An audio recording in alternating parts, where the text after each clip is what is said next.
Bueno, vamos a compartir un tema.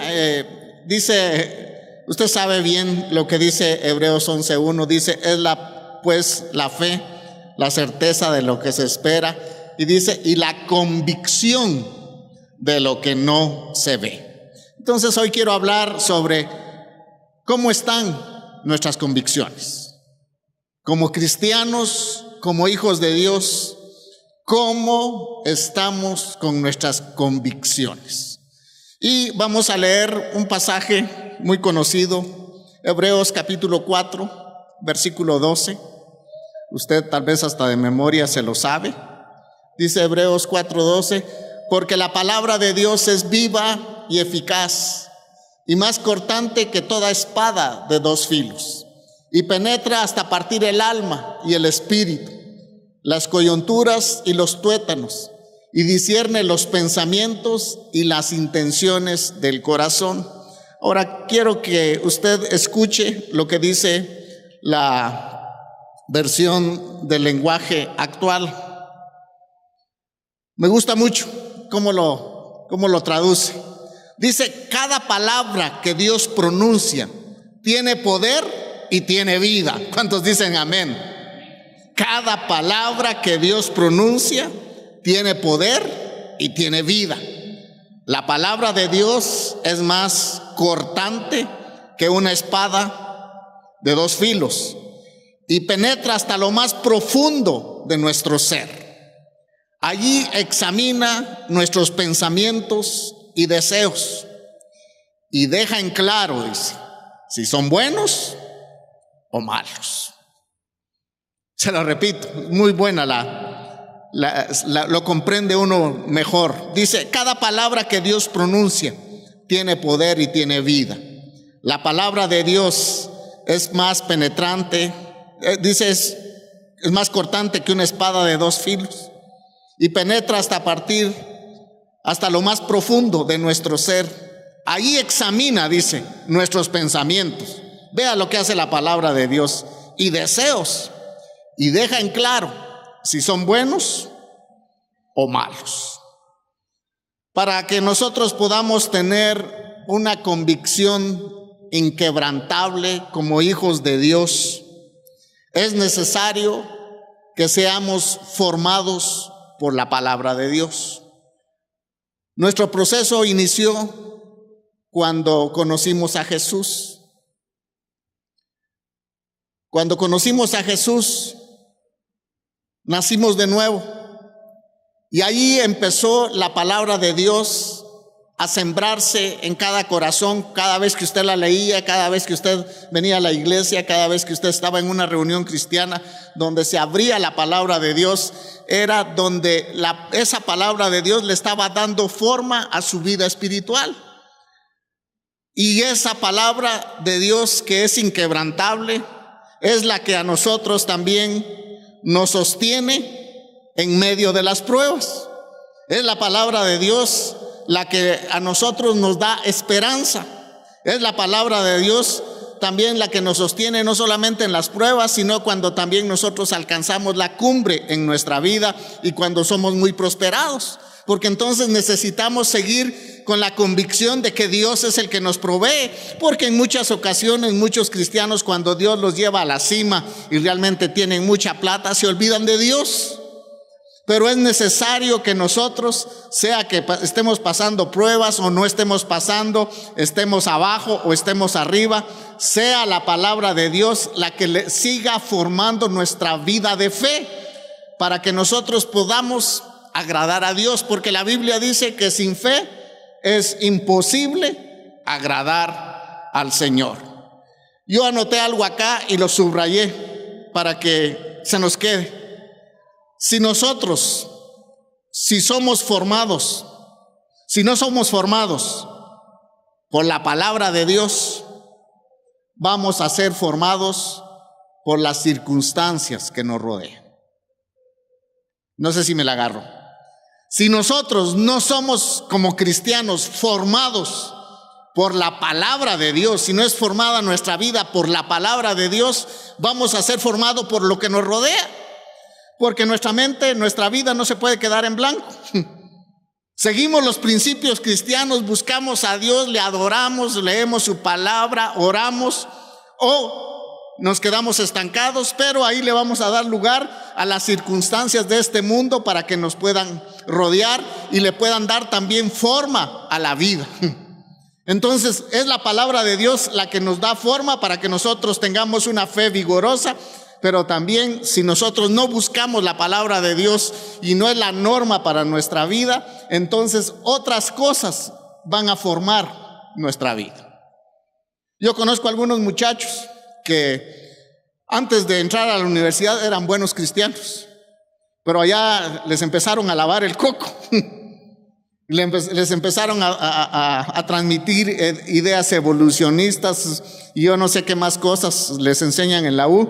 Pero se fue desviando el corazón y se fue desviando. Y yo tengo algunos conocidos que realmente ahora pues cuestionan ya a Dios, cuando antes ellos pues eran formados por sus padres. ¿Verdad que cuando son chiquitos nuestros hijos nosotros les enseñamos textos de memoria? Pero trate usted de enseñarle textos de memoria a un patojo de 21 años. Y le va a decir no tengo tiempo, ¿verdad? Le va a decir no soy loro, ¿verdad? Y le va a cuestionar.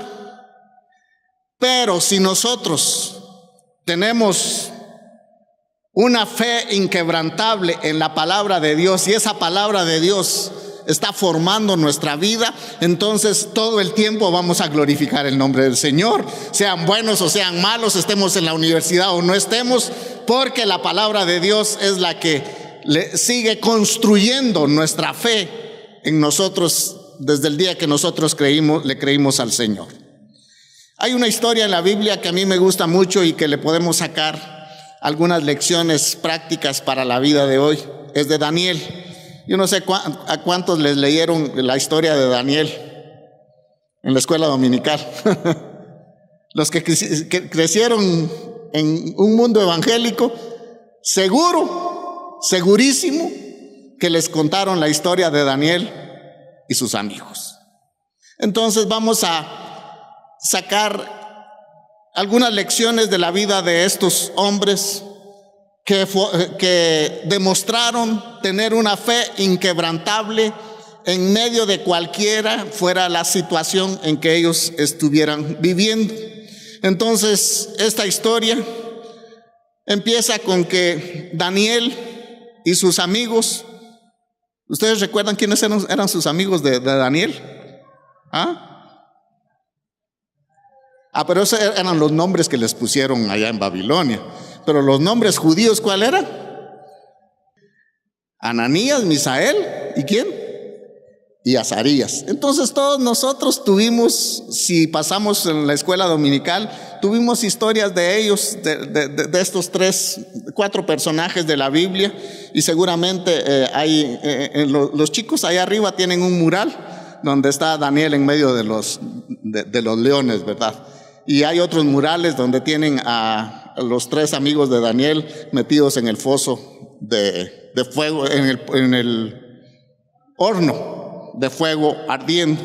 Entonces estos muchachos, fíjese que empieza su travesía cuando ellos fueron conquistados por los babilonios. Babilonia conquistó el reino de Judá y se llevaron a lo mejor. La costumbre que tenían los babilonios eran que cuando ellos conquistaban un pueblo o una nación, buscaban a lo mejor que había de la gente, de los muchachos, para poderlos preparar, los más ilustres, los mejores, los sabios. Yo no sé cómo hacían encuestas y todo, pero buscaban a la gente lo mejor que pudiera tener el pueblo conquistado, y ellos agarraban a la gente y se la llevaban a Babilonia. Daniel y sus amigos fueron llevados a 1600 kilómetros de su tierra. 1600 kilómetros de su tierra los llevaron de Judá a Babilonia. Y no los llevaron, hermanos, en un jet. No los llevaron ni siquiera en carro. Ellos los llevaron cautivos. No sé si los llevaban amarrados, yo no sé si los llevaban con grilletes, con esposas. Yo no sé cómo los llevaban para que ellos no se pudieran fugar, pero se los llevaron al cautiverio a Babilonia. Y allá Babilonia tenía una costumbre, era de inyectarles a ellos todas las costumbres, toda la religión, toda la cultura de Babilonia. Y estos muchachos fueron preparados durante 3 años para que aprendieran toda la ciencia y toda la filosofía y toda la astrología de Babilonia, que aprendieran el idioma también. Y se los llevaron. Y allá, usted se imagina cómo se sentirían, lejos de sus tierras. Su pueblo había sido derrotado, el templo había sido destruido, los muros de la ciudad habían sido derribados, mucha gente había sido muerta, y se los llevan a ellos a Babilonia. Y allá es donde empieza el lavado de cerebro para ellos. La otra cosa que hacían, no solamente los educaban en las ciencias y en todas las artes de los babilonios, sino que también les cambiaban el nombre para poder sacar todo vestigio de alguna religión que ellos practicaran en su pueblo y pudieran inyectarle en Babilonia todo lo mejor para que ellos tuvieran su mente totalmente limpia. Entonces, el pueblo, estos hijos de Dios, por eso estamos hablando de las convicciones. A mí me llama la atención la convicción que ellos tenían en Dios, su fe que tenían en Dios, estaban tan aferrados a Dios. Eso, cuando yo leo las pruebas que pasaron, yo digo, si ellos podían ser fieles a Dios allá en Babilonia, demostrar que Dios era su todo para ellos, también me imagino que lo mismo hacían cuando vivían en Judá y cuando ellos no habían sido conquistados. Entonces, cuando fueron llevados a Babilonia, ellos tuvieron ahora la oportunidad de demostrar su fe en el único Dios. En medio de toda esta presión, fíjese que en el mundo nosotros siempre vamos a tener la oportunidad de demostrar nuestra fe en Dios, ya sea en el trabajo, sea en la escuela, sea en la universidad, sea donde sea. Tenemos la oportunidad de demostrar si realmente hemos nacido de nuevo, somos cristianos, somos lavados con la sangre de Cristo o no lo somos. Pero todos los cristianos tenemos la oportunidad de poder demostrar nuestra fe en Dios en cualquier situación en que nosotros estemos viviendo.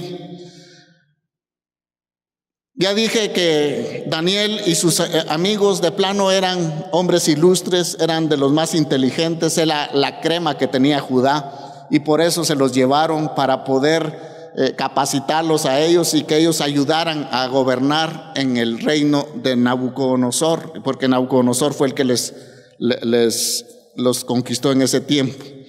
Les cambiaban el nombre. Fíjese que esto me llamó mucho la atención. Yo voy a ver si tengo mis notas acá. Sí, tengo acá.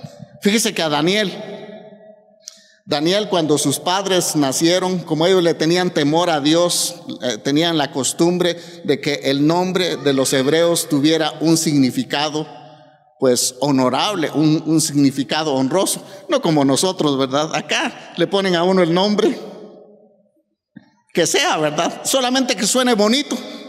Y a uno le ponen ese nombre, ¿va? Yo no sé si usted sabe qué significa su nombre. Mi nombre significa rey. Disculpe, ¿verdad? Pero otros nombres no sabe uno qué significan.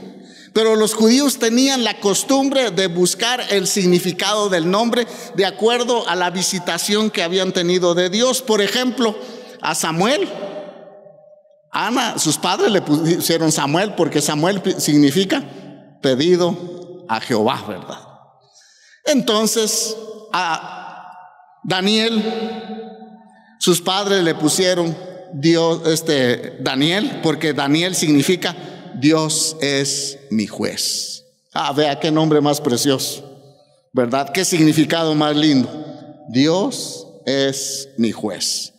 Y en Babilonia le querían sacar esa idea que llevaba aferrada no solamente en su mente, sino en su corazón. Y entonces allá le cambiaron el nombre y le pusieron Belsasar, que Belsasar significa, usted se imagina qué cambio de este, donde Daniel significa Dios es mi juez, ahora le ponen Belsasar, que significa príncipe de Bel, o el que guarda los tesoros de Bel. Bel era uno de los ídolos más sagrados de los babilonios, y ahora usted se imagina que para Daniel pudiera pesar mucho eso. A mí me están poniendo, ¿verdad?, el nombre del Dios que guarda todos los tesoros de Babilonia.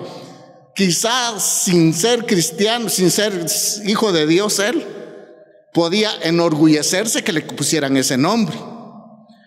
Pero lo que querían era sacarle de su corazón y de su mente todo vestigio de Dios. A Ananías, sus padres le pusieron Ananías porque significa a quien Jehová ha favorecido. Vea qué tremendo. Y se lo cambiaron y le pusieron Sadrach, que significa inspiración del sol. Vea qué contraste más tremendo en la vida de ellos. Porque otra vez, y esto estoy insistiendo en que el diablo, el enemigo, siempre quiere sacar a Dios de nuestro corazón y de nuestra mente. Siempre, siempre. Ese va a ser el trabajo de Satanás. ¿Por qué tanto movimiento ahora sexista? ¿Por qué tanto movimiento en favor del aborto? ¿Por qué tanto movimiento de esto? ¿Verdad? Que uno dice, Dios mío, pero ¿qué gana la gente con todo eso? Pero es que realmente nos quieren sacar de nuestra mente hoy en día y de nuestro corazón los principios que nosotros hemos aprendido de la palabra de Dios. El enemigo no se ha cansado, sigue todavía con sus prácticas de quererle sacar a la gente a Dios de su corazón. Entonces a él le pusieron, ¿con quién vamos? Ananías, a quien Dios había favorecido, y le pusieron Sadrach, que significa inspiración del sol.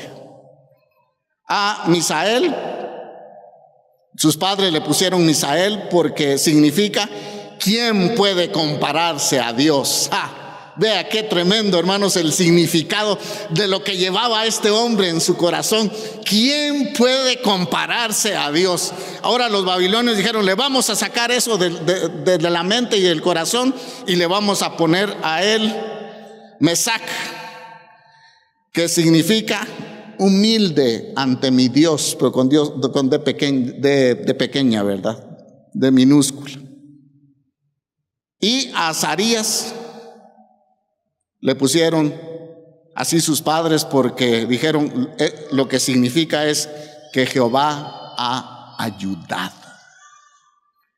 Y en la cautividad se lo cambiaron y le pusieron Abed-Nego, que significa sirviente de Nebo. Nebo era otra de las deidades principales de los babilonios en ese tiempo. O sea, estamos hablando de cómo están nuestras convicciones. Vea usted todos los ataques que estos muchachos empezaron a recibir desde el momento en que ellos llegan a Babilonia. Los meten a la universidad, les dan un puesto de honor, les dan una buena beca para que ellos puedan graduarse de la Universidad de Babilonia y que posteriormente ellos puedan gobernar, ya sea ahí en la provincia de Babilonia o en sus pueblos, pero ya con una mente totalmente transformada. Eso era lo que quería el enemigo. Y fíjese que cuando Daniel y sus amigos fueron llevados cautivos, dice Daniel 1:8, no lo busque, solamente se lo recuerdo, dice que ellos cuando les llevaron que podían comer de los manjares que el rey comía, de la mesa que se servía en el palacio, ellos dice que propusieron en su corazón no contaminarse con esa comida. Y uno dice, pero qué malo tendría comer tal vez carne, pero tal vez era carne que era sacrificada primero a los ídolos, o era carne que conforme a las leyes levíticas no era permitida para comer el pueblo de Dios. Por ejemplo, el cochinito, que tanto a veces nos gusta, ¿verdad? Ellos, los judíos, no comen cochinito, y usted dice que de lo que se pierden, ¿verdad? Amén, dice Vito ahí. Aleluya, va a decir otro hermano por ahí, va.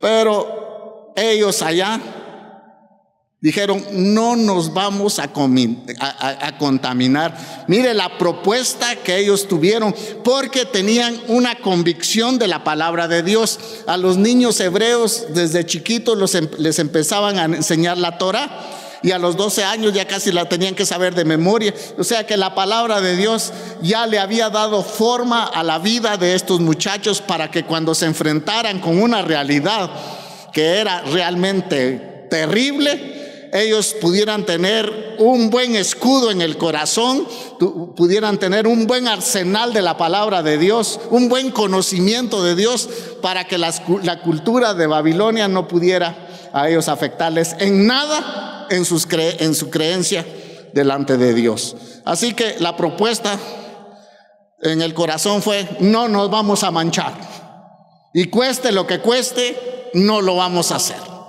Por lo tanto, le pidieron al jefe de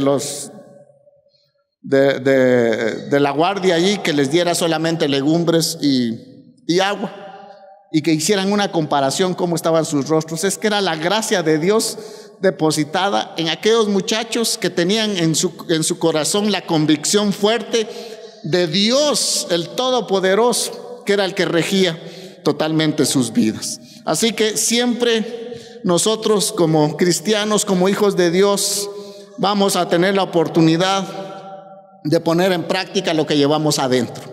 ¿Qué lleva usted adentro? Usted lleva a Jesús, el Hijo de Dios. Yo llevo a Jesús, el Hijo de Dios, que me salvó y dio su vida por mí, y me rescató y me ha hecho ciudadano del reino de los cielos. A ese Jesús yo llevo en mi corazón. Pero yo voy a tener la oportunidad de poder demostrar si Jesús realmente vive en mí, por las circunstancias que me rodeen en el mundo, por las circunstancias que me rodeen en el trabajo. Es donde yo puedo decir realmente si Dios es mi Dios o soy medio, ni de aquí ni de allá. Entonces ve uno en estos muchachos que tienen una convicción tremenda de lo que sus padres le habían puesto desde el nombre, desde que nacieron. Ellos, Daniel podría decir: Dios es mi juez, Dios es un Dios juez justo. Eso significa mi nombre, y eso nadie me lo va a sacar. El nombre de Belsasar, el nombre que les pusieron a ellos, ¿sabe qué? A ellos no les servía para nada. Al único que les servía era al rey y a los demás, porque los llamaban así por su nombre, pero a ellos no les importaba nada por la convicción que ellos tenían adentro en su corazón. Vamos a ver rápidamente 3 pilares que sostuvieron la vida de Daniel y sus amigos. 3 pilares que sostuvieron la vida de Daniel y sus amigos. Uno fue la visión que ellos tenían acerca de Dios. 2 fue la visión que ellos tenían de sí mismos. Y número 3, la visión que ellos tenían de las circunstancias de la vida. Entonces, estos 3 pilares sostuvieron la vida de estos muchachos. Y se lo repito, ellos tenían una visión muy clara acerca de quién era Dios.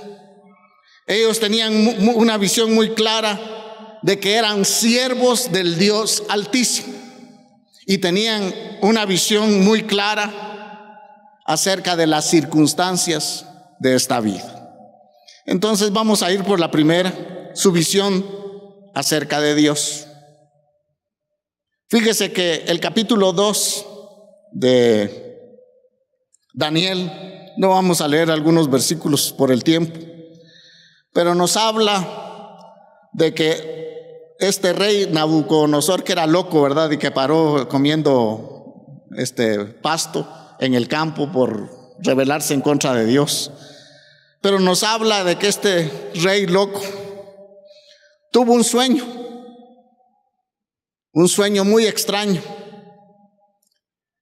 pero a él se le olvidó el sueño, y por lo tanto hizo llamar a todos los astrólogos, a todos los magos, a todos los adivinos de Babilonia, para que pudieran, primero, investigar cuál era el sueño, y segundo, que le pudieran dar a él la interpretación del sueño.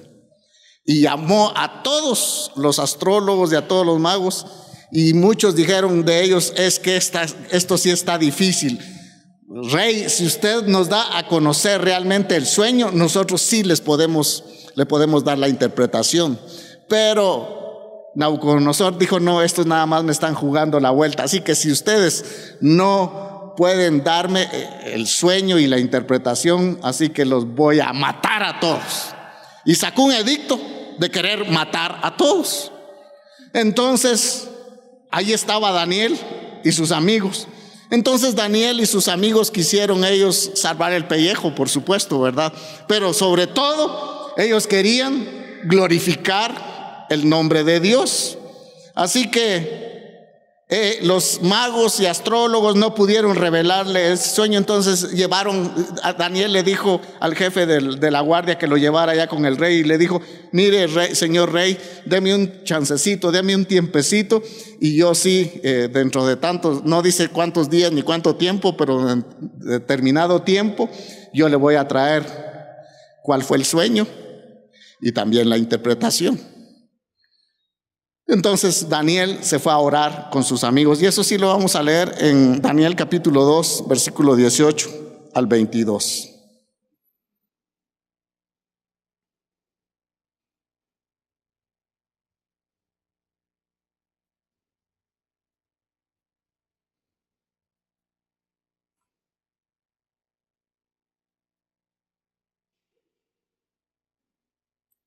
Dice el versículo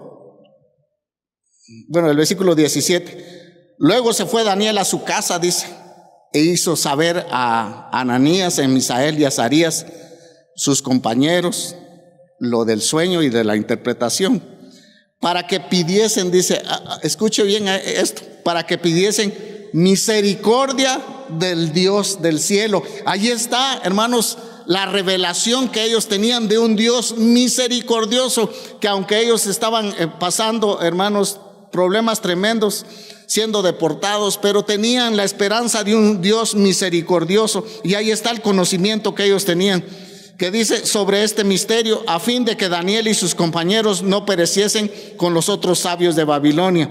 Entonces el secreto fue revelado a Daniel en visión de noche, por lo cual, dice, Daniel bendijo al Dios del cielo. Y Daniel, dice, habló y dijo: vea el conocimiento que ellos tenían de Dios, porque así había sido infundado por sus padres este conocimiento de Dios.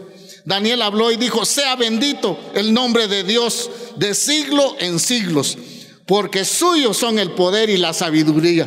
Él muda los tiempos y las edades, quita reyes y pone reyes, da sabiduría a los sabios y la ciencia a los entendidos. Él revela lo profundo y lo escondido, y conoce lo que está en tinieblas, y con él mora la luz. Y vea el versículo 23, dice: a ti, oh Dios de mis padres, te doy gracias, te alabo, porque me has dado sabiduría y fuerza, y ahora me has revelado lo que te pedimos, pues nos has dado a conocer el asunto del rey.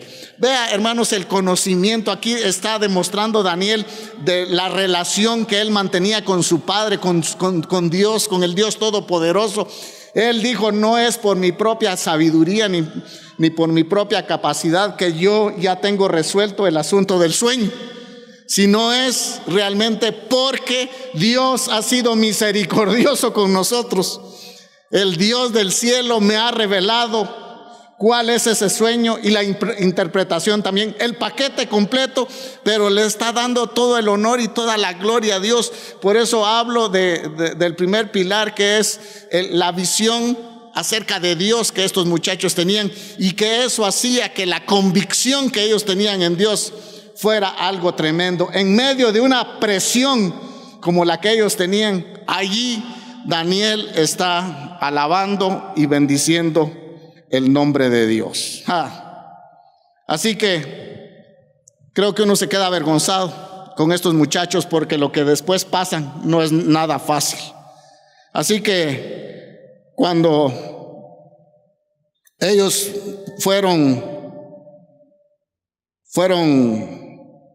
Daniel tuvo la revelación de Dios, de la visión. Ahora, esto a mí me da tal vez una pequeña enseñanza, o una gran enseñanza. Es, hermanos, preguntarnos, ¿cuál es la visión que nosotros tenemos de Dios? ¿Cuál es la visión? El Dios Todopoderoso. Amén. Cuando hay truenos, cuando hay relámpagos, cuando hay terremotos, uno puede decir, sí, ese es el Dios Todopoderoso.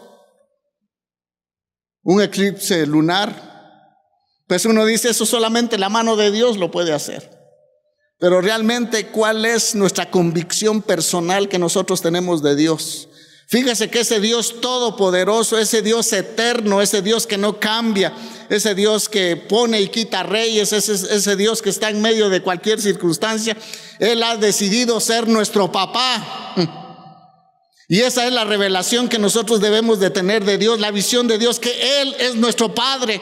Nosotros no buscamos a Dios para que fuera nuestro Padre. Él vino a buscarnos y nos dio a su Hijo para que nosotros lo conociéramos a Él como nuestro Padre celestial. Y esa debe ser la visión que nosotros hoy como cristianos que debemos de tener acerca de Dios, que Dios es nuestro Padre. Cuando Jesús enseña el Padre nuestro, empieza a enseñar, Padre nuestro que estás en los cielos, santificado sea tu nombre. Y ese fue un choque para los religiosos de aquel tiempo, porque como un hombre terrenal se animaba a llamar a Dios Todopoderoso como Padre. Pero yo me siento orgulloso de que tengo a Dios como mi papá, fíjese, no sé usted. Dios es su Padre. Esa visión tiene usted de Dios. Amén, gloria a Dios. De verdad eso debe de henchir nuestro corazón, hermanos, de gozo, de alegría, de esperanza, de satisfacción, de que Dios, el Dios Todopoderoso, ha decidido ser nuestro Padre. Y esa visión nunca la debo de perder.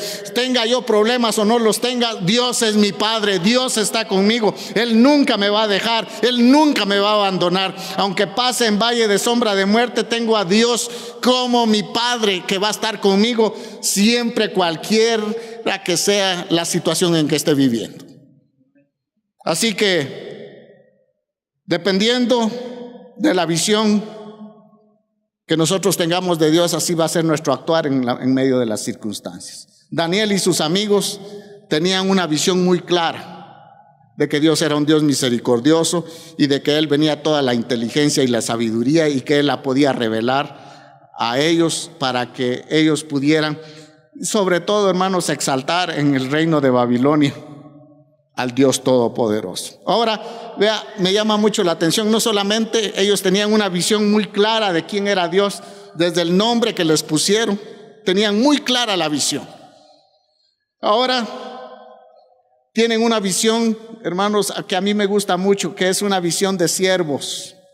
Y fíjese que el capítulo 3 nos habla que Nabucodonosor, después de que fue revelado el sueño, después que se humilló, se le mete la locura de hacer una estatua de no sé cuántos codos de alto, y para que todos la pudieran adorar.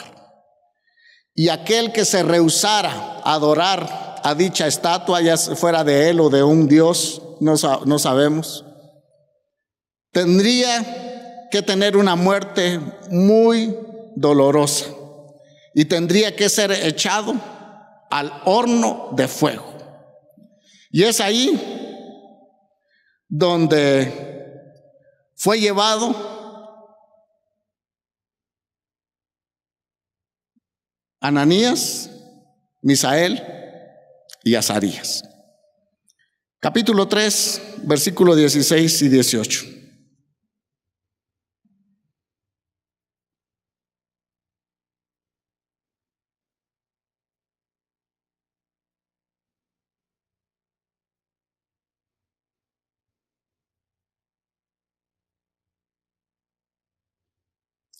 Tal vez leamos desde el 15 para poder comprender mejor esto. Ahora pues dice, ¿estáis dispuestos? Les dice a estos muchachos el rey, para que al oír el son de la bocina, de la flauta, del tamboril y del arpa, del salterio y de la zampoña y todo instrumento de música, os postréis y adoréis la estatua que he hecho? Porque si no la adoráis, en la misma hora seréis echados en medio de un horno de fuego ardiendo. ¿Y qué Dios, dice el rey Nabucodonosor, será aquel que lo libre de mis manos? Entonces dice, Sadrac, Mesac y Abednego respondieron en coro y le dijeron al rey Nabucodonosor diciendo, no es necesario que te respondamos sobre este asunto. He aquí nuestro Dios, a quien servimos. Y ahí está la visión que ellos tenían de siervos. Ellos no eran cualquiera, se sentían, hermanos, servidores del Dios Altísimo. Dice, a quien servimos puede librarnos del fuego, del horno, del fuego ardiendo, y de tu mano, oh rey, nos librará. Y si no, sepas, oh rey, que no serviremos a tus dioses, ni tampoco adoraremos la estatua. Y vea la reacción del rey Nabucodonosor. Entonces Nabucodonosor se llenó de ira y se demudó el aspecto de su rostro contra Sadrac, Mesac y Abednego, y ordenó que el horno se calentase 7 veces más de lo acostumbrado. Y mandó a hombres muy vigorosos que tenían a su ejército que atasen a Sadrac, Mesac y Abednego para echarlos en el horno de fuego ardiendo. Entonces estos varones fueron atados con sus mantos, sus calzas, sus turbantes y sus vestidos, y fueron echados dentro del horno de fuego ardiendo. Y como la orden del rey era apremiante, lo habían calentado mucho. La llama del fuego mató a aquellos que habían alzado a Sadrac, Mesac y Abednego.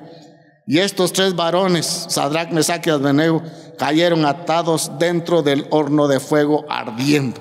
Entonces el rey Nabucodonosor se espantó y se levantó apresuradamente y dijo a los de su consejo, ¿no echaron a 3 varones atados dentro del fuego? Y ellos respondieron al rey, es verdad, oh rey. Y él dijo, he aquí veo a 4 varones sueltos que se pasean en medio del fuego sin sufrir ningún daño, y el aspecto de los 4 es semejante al Hijo de los dioses. Entonces, dice, Nabucodonosor se acercó a la puerta del horno de fuego ardiendo y dijo, Sadrac, Mesac y Abednego, vea, no solamente ellos tenían una visión de siervos de Dios, sino por su comportamiento de que ellos daban a conocer a Dios, también otros ven que ellos son legítimos siervos de Dios. Y lo está diciendo el rey Nabucodonosor, dijo Sadrac, Mesac y Abednego, siervos del Dios Altísimo. Está reconociendo que ellos son siervos del Dios Altísimo. Salid y venid. Entonces Sadrac, Mesac y Abednego salieron de en medio del fuego. Y sigue la historia, pero la vamos a dejar ahí. Pero qué tremendo es pensar, hermanos, de la visión que ellos tienen de Dios, y de que ahora ellos también tienen una visión que a mí me sorprende, una visión de siervos de Dios, y esa es la visión que todos nosotros como hijos de Dios debemos de tener. Nosotros les decimos que es siervo de Dios a alguien que solamente está sirviendo a tiempo completo, pero acá servir era no inclinar su rodilla delante de otra imagen que no fuera solamente el Señor. Así que ellos, hermanos, no solamente se proclamaron que eran siervos de Dios Altísimo y que estaban dispuestos a pagar cualquier precio por servirle a Dios. También cuando Dios los libró, el rey Nabucodonosor reconoce y dijo, siervos del Dios Altísimo. Hasta ahora sale algo bueno de la boca de Nabucodonosor, ¿verdad? Siervos del Dios Altísimo. Y en el capítulo 6 tenemos nosotros la historia de Daniel.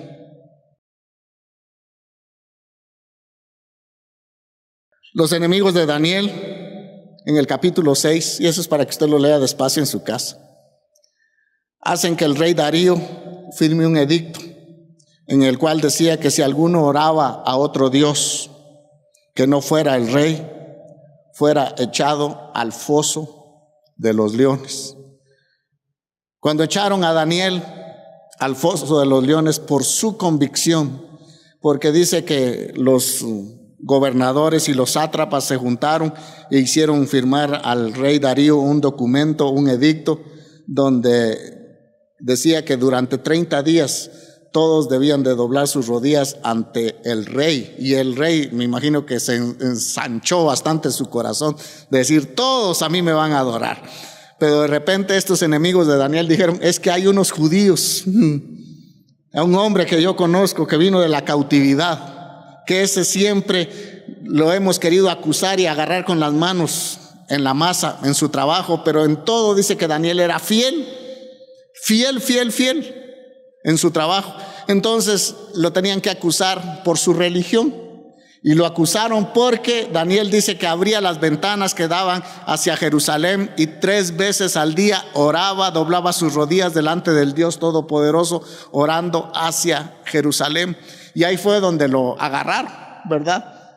Y el rey, como la ley de los medos y los persas no se podía abrogar, no se podía anular, el rey amaba mucho a Daniel y dice que con mucho lamento y dolor selló aquel edicto, y Daniel fue echado al foso de los leones. Pero lo que a mí me llama la atención también en esto es, si quiere, leamos capítulo 6, versículo 16 al 20.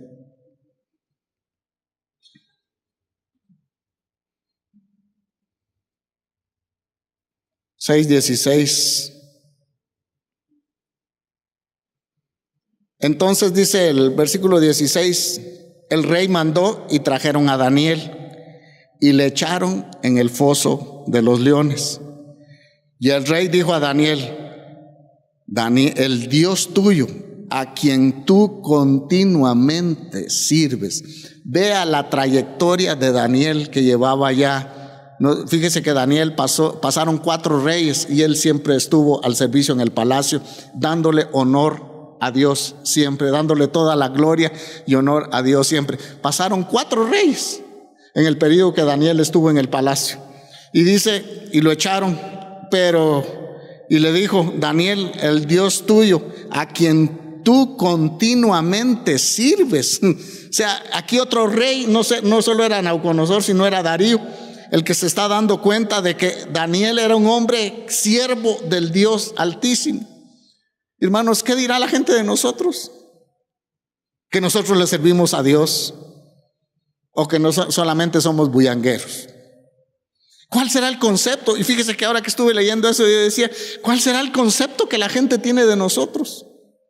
¿Que realmente somos siervos de Dios? ¿Le servimos a Dios porque nuestro actuar es diferente? ¿Cómo nos ven a nosotros? Y aquí el rey Darío se había dado cuenta de que este hombre era fiel en su trabajo, hacía las cosas con excelencia, que lo único donde lo estaban acusando era por su religión. Y entonces ahora que lo van a echar al foso de los leones, Darío dice, el Dios tuyo, a quien tú continuamente sirves, Él te libre. Tenía la esperanza.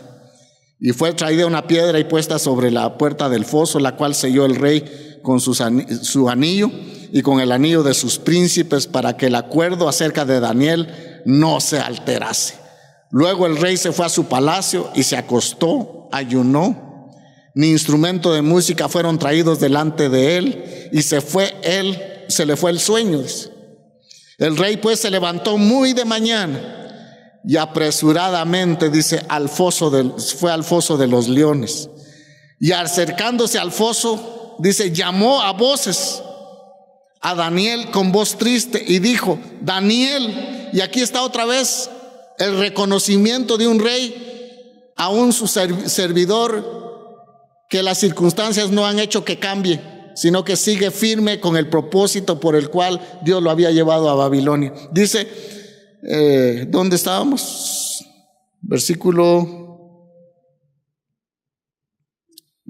20. Y acercándose al foso los llamó, dice, llamó a voces a Daniel con voz triste y dijo: Daniel, siervo del Dios viviente, el Dios tuyo, a quien tú continuamente sirves, ¿te ha podido librar de los leones?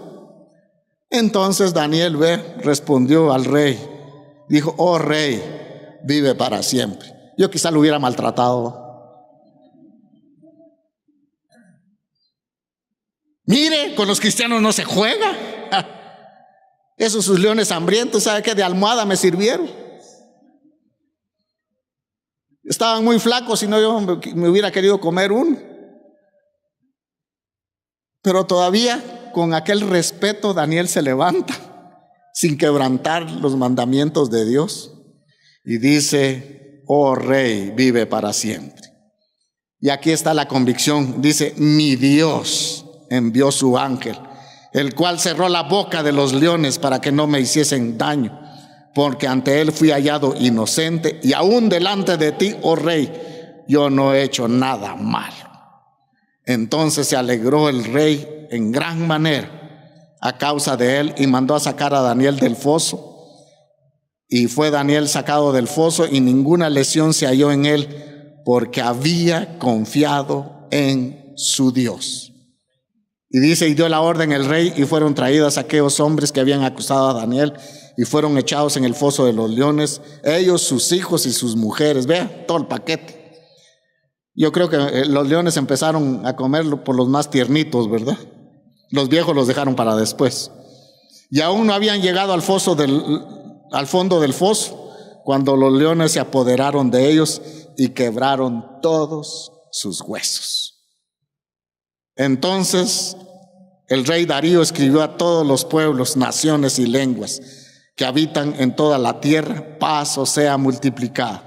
De parte de mí es puesta esta ordenanza, que en todo el dominio de mi reino todos teman y tiemblen ante la presencia del Dios de Daniel, porque él es el Dios viviente y permanece por todos los siglos, y su reino no será jamás destruido, y su dominio perdurará hasta el fin. Mire, hasta buen predicador salió el rey Darío, por el testimonio de estos muchachos que tenían de que ellos eran siervos de Dios, y no importara el precio que ellos tenían que pagar. Ellos dijeron: pues el Señor me librará de la boca de los leones, pero y si no es así, estamos dispuestos también. Así que mi fe, mi convicción es inquebrantable. Por eso el nombre de Daniel, mire hasta dónde llega el significado: Dios es mi juez. Y aquí se está mostrando Dios como el juez único, como el juez todopoderoso, como el juez justo, que no acepta ninguna mordida, ¿verdad?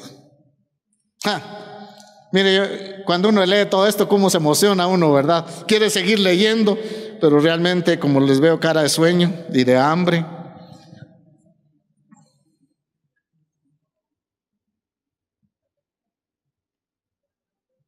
Entonces, para resumir estos dos puntos, no solamente ellos tenían clara la visión, quién era Dios, sino también tenían muy clara la visión de ellos mismos, que eran siervos del Dios Altísimo.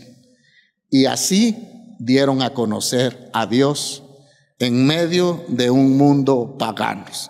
Ellos decidieron en su país que sus vidas les pertenecían a Dios, y cuando los sacaron de su país y los llevan a tierra extraña, también allá dijeron ellos: nosotros tenemos un dueño que se llama Jehová de los ejércitos.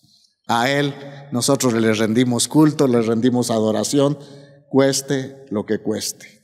Y así llegaron ellos a hacerlo. Y número 3, la visión que ellos tenían. Mira, a mí me llama la atención la visión que Dios le dio a ellos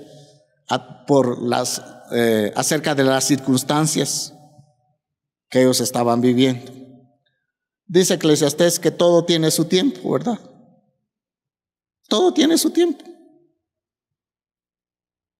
El tiempo para la deportación del tiempo que iba a estar el pueblo de Judá, el pueblo de Israel, en el cautiverio, Dios había decretado que fueran 70 años.